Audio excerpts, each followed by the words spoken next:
दोस्तों dream eleven माई eleven circle application या फिर जितनी भी रियल मनी फैंटेसी ऐप है उनको लेकर के एक बहुत बड़ी खबर यानी कि अपडेट आ चुकी है जो कि आज की इस वीडियो के माध्यम से मैं आपको देने वाला हूं।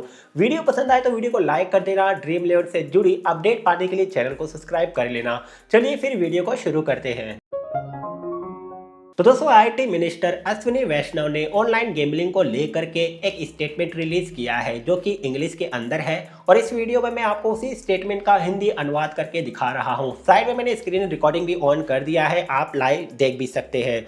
आईटी मंत्री अश्विनी वैष्णव ने इस कानून को लेकर के स्पष्ट रूप से कहा है कि सुरक्षित गेमिंग जैसे कि स्पोर्ट्स गेम हो गया और हानिकारक गेमिंग यानी कि जो भी रियल मनी फैंटेसी ऐप हो गई या फिर ऑनलाइन सट्टेबाजी वाली ऐप हो गई, इन दोनों ही प्लेटफॉर्म के बीच में अंतर होना चाहिए।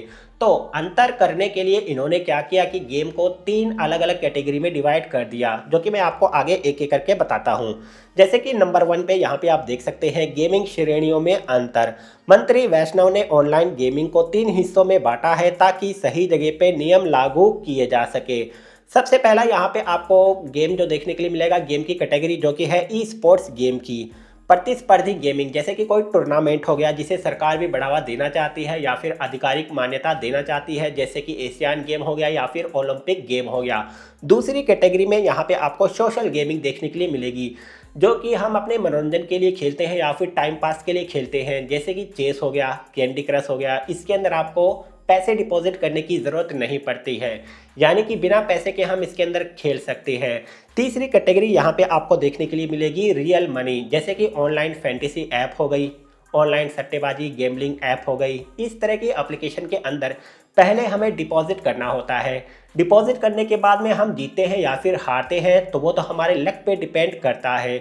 मगर अगर इस एप्लीकेशन की आपको लत पड़ जाती है तो अनजाने में आप बहुत सारा पैसा इसके अंदर डाल देते हैं, डुबा भी देते हैं। तो इस तरह की एप्लीकेशन के अंदर आपको पैसे का नुकसान होता है और ये कारण बनता है।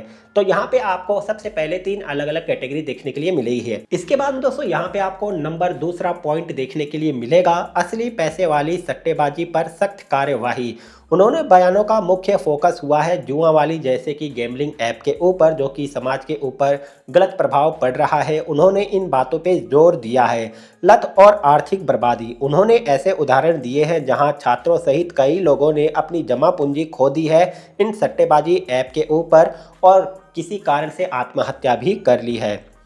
अपारदर्शी एल्गोरिदम, उन्होंने चेतावनी दी है कि इन ऐप का जो एल्गोरिदम अक्सर ऐसे बनाए जाते हैं कि शुरू में आपको छोटी मोटी रकम दी जाती है ललचाने के लिए, मगर उसके बाद में जैसे ही आप बड़ी रकम लगाते हैं तो आपके जो पैसे हैं वो उसी ऐप के अंदर डूब जाते हैं। सख्त प्रतिबंध, इस अधिनियम का उद्देश्य उन ऐप पे रोक प्रतिबंध लगाना है जिससे परिणामों का दांव जुआ लगाया जाता है, जबकि कौशल आधिकारिक यानी कि स्किल बेस्ड गेमिंग को अनुमति दी जाएगी।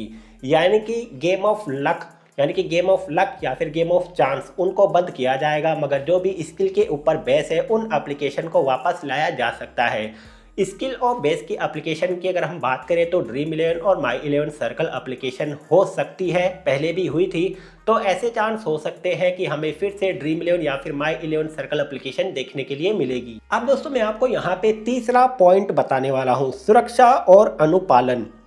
सबसे पहला पॉइंट यहाँ पे आपको देखने के लिए मिलेगा केवाईसी यानी कि सत्यापन का। नाबालिगों को इन प्लेटफॉर्म से दूर रखने के लिए मनी लॉन्ड्रिंग रोकने के लिए सख्त केवाईसी नियम लागू किए जा रहे हैं। दूसरा पॉइंट यहाँ पे आपको देखने के लिए मिलेगा विज्ञापन पर रोक। सरकार ने सट्टेबाजी या फिर जुआ की जो ऐप्स होती है, बेटिंग ऐप्स होती है, उनके विज्ञापन के खिलाफ सख्त रवैया अपनाया है। उन्होंने इन विज्ञापनों को रोकने के लिए सख्त कार्यवाही भी की है और करेगी। तो दोस्तों अगर हम इस स्टेटमेंट का निचोड़ निकालते हैं तो हमें एक बात में समझ में आती है, वो है स्किल बेस्ड गेमिंग जिसे मान्यता दी जाएगी और ड्रीम इलेवन माई इलेवन सर्कल एप्लीकेशन या फिर जो भी फैंटेसी ऐप है वो अपने आप को स्किल बेस्ड गेमिंग कैटेगरी के अंदर बताते हैं। तो अब दोस्तों देखने वाली बात ये होगी कि क्या फिर से ड्रीम इलेवन माई इलेवन सर्कल या फिर जितनी भी फैंटेसी ऐप है उन्हें वापस से अनुमति दी जाएगी या फिर नहीं, क्योंकि वो तो अपने आप को स्किल बेस्ड कैटेगरी में ही बता रहे हैं। बाकी दोस्तों इसके बारे में आपका क्या कहना है, आप भी अपनी राय कमेंट बॉक्स में जरूर से दीजिएगा। और अगर आपको ये जानकारी अच्छी लगी है तो वीडियो को लाइक भी कीजिएगा और डेली अपडेट पाने के लिए चैनल को सब्सक्राइब और बेल नोटिफिकेशन को भी ऑल पर सेट कीजिएगा। हम मिलते हैं आपसे एक और नई वीडियो में।